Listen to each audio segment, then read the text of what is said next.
হয়ে গেছে, সে দেখছেন ছেলে মেয়ে দেখছে, আর মুসল্লি একে অপরকে তো একে অপরে দেখেই। তা বনি ইসরাইলের ওই লোকটা 500 বছর ইবাদত করছে, কোনদিন ওনার রুকু সিজদা, ওনার তসবিহ তাহলিল কোনো কিছু জীবনে কেউ দেখছে? গর্তের মধ্যে ইবাদত করে, দেখার সুযোগ নাই। এই লোকটা সম্পর্কে বর্ণনা আসছে, কিয়ামত যখন হয়ে যাবে তখন আল্লাহ পাক রব্বুল আলামিন এই লোকটাকে লক্ষ্য করে বলবেন যে তুমি আমার অনুগ্রহে জান্নাতে চলে যাও। আল্লাহ কি বলবেন? আমার অনুগ্রহে, আমার অনুকম্পে, আমার দয়ায় তুমি জান্নাতে চলে যাও।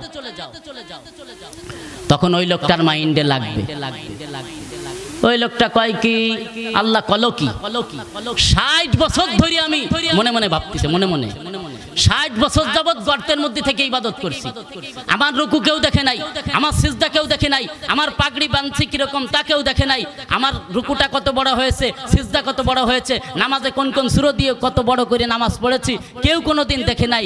এই রকমের খালি নামাজ না, প্রত্যেকটা ইবাদত ওই রকম হয়েছে। 500 বছরের ইবাদত নিয়ে আসলাম, আরো কত সাইড রয়েছে, আর আল্লাহ এখন আমাকে বললেন যে আমার অনুগ্রহে জান্নাতে চলে দাও। ব্যাপারটা তো বুঝলাম না। আল্লাহ তো কবে যে তোমার সেই 500 বছর ইবাদতের বদলতে জান্নাতে চলে যাও। আমি 5 মিনিটের মধ্যে শেষ করে দিচ্ছি। আজান হবে, আজানের সাথে সাথে আজানের 10 মিনিট 15 মিনিট পরে হয়তো, আজকে আজানের 10 মিনিট পরে জামাত হবে ইনশাল্লাহ। 5 মিনিটে শেষ হয় না, তারপর আমি মোটামুটি ভাবে শেষ করবো ইনশাল্লাহ। এখন এই লোকটার মাইন্ডে লাগছে, কয় যে আল্লাহ আজকে আমারে কবে কি তোমার সেই 500 বছরের নামাজ, 500 বছরের জিকির, 500 বছরের রোজা, এইগুলোর বদলতে কোথায় চলে দাও? জান্নাতে চলে দাও। আর আজকে আল্লাহ কয় তোমার আমার অনুগ্রহে জান্নাতে দাও। তার মানে আমি 500 বছর যাবত কিচ্ছু করি নাই, মনে মনে ভাবতেছে। আল্লাহ অন্তরের খবর জানেন কি জানেন না? ইন্নাল্লাহা আলিমুম বিদাতিস সুদূর। আল্লাহ তাআলা মনের খবর জানেন। কোন নিয়তে এখানে বসেছেন আল্লাহ জানেন, কিন্তু আমি জানি না। এজন্য নিয়ত এখনো পাল্টান, আল্লাহরে সন্তুষ্ট করার জন্য বসেন। সবাই সবাই সবাই কাকে সন্তুষ্ট করার জন্য? দেখি আল্লাহ পাক রব্বুল আলামিন আমাদের নিয়ত ঠিক করে দিন, বলেন আমিন। হাত নামান দোস্ত। এখন কয় যে আল্লাহ আমারে কলো কি আজকে কবে তোমার 500 বছর ইবাদতের কারণে তুমি জান্নাতে চলে যাও। আর আল্লাহ এই কলো, আল্লাহ দিলের খবর টের পাইয়া আল্লাহ সাথে সাথে 2 জন ফেরেশতা পাঠাই দেবেন। 2 জনরে পাঠাই দিয়ে কয় কি শিয়াই দেছে, কয় যে ওর ডানা দুইটা ধরে জাহান্নামের দিক টানতে টানতে নিয়ে যাও। সত্যি ফেরেশতারা এসে সেই আমল শুরু করছে। এখন করতে করতে যখন জাহান্নামের কাছে কাছে নিয়ে গেছে, এখন ওই জাহান্নামের থেকে বিশাল উত্তপ্ত হাওয়া আসতেছে, বাতাস আসতেছে। এই বাতাস যখন আসছে, গায়ে বাতাস লাগার সাথে সাথে বিশাল পানির পিপাসা লাগিয়ে গেছে।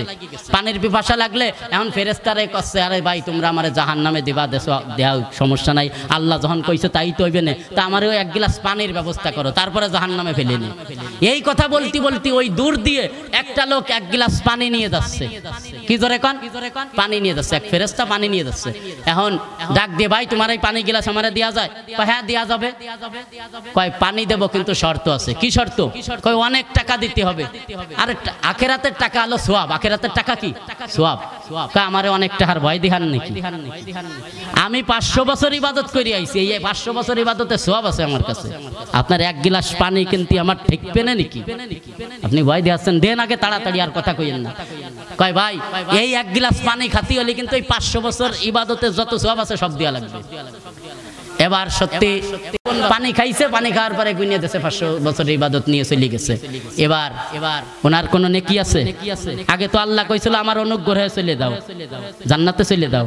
এবার জাহান্নামের দিক নেছে ফেরেশতারা, সেই দিকে যাওয়ার কথা নাকি কোন? কিন্তু আল্লাহ পাক রব্বুল আলামিন ওই লোকটার এবার ডাক দিয়েছে, তুমি তো 500 বছর ইবাদতের বড়াই দেখাইলে, 1 গ্লাস পানির দাম হইছে তোমার 500 বছর ইবাদতের, আর আমি যে তোমারে হাজার হাজার নিয়ামত খাওয়াইছি, তোমার এই বাউড়ের মাছ খাওয়াইছি, কত বড় বড় মাছ খাওয়াইছি, সমুদ্রের মাছ খাওয়াইছি, কত কিছু, আমি শিরোনাম বলতে পারতেছি না দোস্ত সংক্ষেপে। এত কিছু খাবার খাইছো, 1 গ্লাস পানির হিসাব দিতে পারো না, বাকিগুলো দাও। হবে 60 বছর ইবাদতে হবে? তো ওই বান্দা তখন লজ্জায় পড়ে যাবে। বনি ইসরাইলের ওই লোক আল্লাহর কাছে বলবে, আল্লাহ আমার ভুল হয়ে গেছে।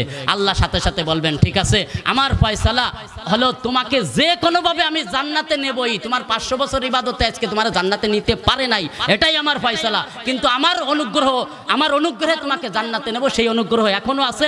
তুমি যেহেতু আমার কাছে ভুল স্বীকার করেছো, এই জন্য তুমি সেই জান্নাতের দিকেই চলে যাও। ও ফেরেশতারা যাও, জান্নাতের মেহমানরা জাহান্নামের দিকে নিয়ে না, ওনারা জান্নাতের দিকে নিয়ে যাও। সুবহানাল্লাহ। তো বলছিলাম ইবাদতের ক্ষেত্রে আমাদের কয়েক ধরনের মন মানসিকতা থাকতে হবে, মনোভাব নিয়ে ইবাদত করতে হবে। এক নম্বর হলো আমাদের ইবাদতের ক্ষেত্রে মন মানসিকতা থাকতে হবে, এটা আমার নিজের কাজ। কি নিজের কাজ করে বিস্তারিত অনেক বড় বলেছিলাম, নিজের কাজ মনে করলে ওই কাজের মধ্যে ভেজাল হয় না, ওই কাজ কোনোদিন খারাপ হয় না। 2 নম্বর ইবাদতের ক্ষেত্রে নিয়ত থাকতে হবে আমি আল্লাহর নিয়ামতের শুকরিয়া আদায় করব। 3 নম্বর আরেকটা মনোভাব হলো জবাবদিহিতার মনোভাব থাকতে হবে, এটা সম্পর্কে আর কথা বলবো না। 3 নম্বর কি ধরে বলেন? জবাবদিহিতার মনোভাব থাকতে হবে। জবাবদিহিতার মনোভাব যদি থাকে, দুনিয়ায়ও যদি এই রাজা বাদশা যারা আছে, নেতা যারা আছে, তারা যদি জনগণের কাছে জবাব দিতে হবে, এই কথা যদি তেলের মধ্যে রাখে, কোন জায়গা 2 নম্বর রাস্তা বানাই দিতে পারে, ধরে বলেন কোটি কোটি টাকা রাস্তায় বাজেট হয়, সেখানে 2 কোটি খরচ করছে, 10 কোটি বাজেট হয়েছিল, আর 8 কোটি নিজের চেলাফেলা আছে আর নিধি সহ 8 কোটি মারি দেয়, রাস্তা জনগণরে বুঝাই দেয় না। এখানে সমস্যা কি? সমস্যা হলো জনগণরে জবাবদিহিতার মনোভাব নিয়ে রাস্তা নির্মাণ করে নাই। কথা বলেন ঠিক কি ঠিক না? তো জবাবদিহিতার মনোভাব যদি থাকে মানুষের মধ্যে, তাহলে ওই দুনিয়ার কাজেও দেখা যায় মানুষ ফাঁকি দিতে পারে না। তো ইবাদতের ক্ষেত্রে যখন আমাদের জবাবদিহিতার মনোভাব নিয়ে ইবাদত করব, আমার রুকুর মধ্যে ফাঁকি হবে না, সিজদার মধ্যে ফাঁকি হবে না, কোনো ইবাদতের মধ্যে ফাঁকি হবে না। আল্লাহ পাক রব্বুল আলামিন আমাদেরকে এই 3টি মনোভাব নিয়ে আপাতত ইবাদত করার তৌফিক দান করুন, বলেন আমিন। আসসালামু আলাইকুম ওয়া রাহমাতুল্লাহি ওয়া বারাকাতুহু।